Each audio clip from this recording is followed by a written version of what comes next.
Let's just break this down point by point. When you look at the getting on for almost £2,000 a year now that the average household will pay in fuel bills, around about £170 of that goes in green levies and subsidies. Is that a reasonable figure?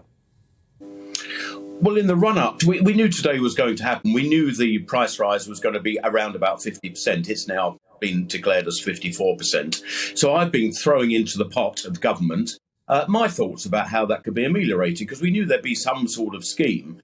And it seemed to me reducing VAT would have been an obvious one. I know it's only pretty scant relief, about £60 worth, but it had the benefit of being a Brexit dividend that we've been talking about for a long time. That VAT on fuel was an EU requirement. Once it's on, you can't take it off. We're out the EU now. It would have been a useful Brexit dividend. But, the far bigger amount on our fuel bills is the green levies, the environmental levies.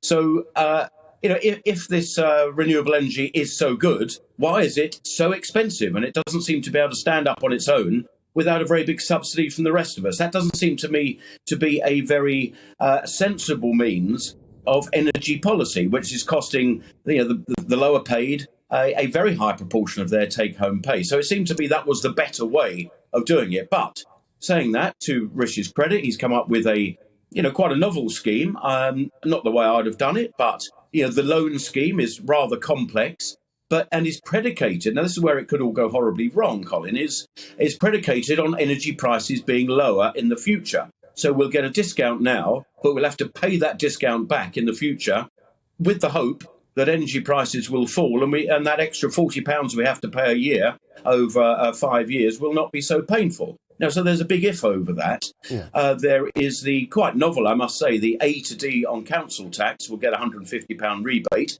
Yeah, I think that is preferable than just an extra cash to the lower paid, because I suppose it is linked to the size of your property on the assumption that if you're lower paid, you're likely to be in an A to D council tax property. So I think that was quite novel. But let's just take the maths down on this. £6 billion is the loan scheme to the energy companies. £3 billion is the rest of it, whether that's a £150 million discretionary fund to local councils. But there's going to be a windfall VAT of £1 billion.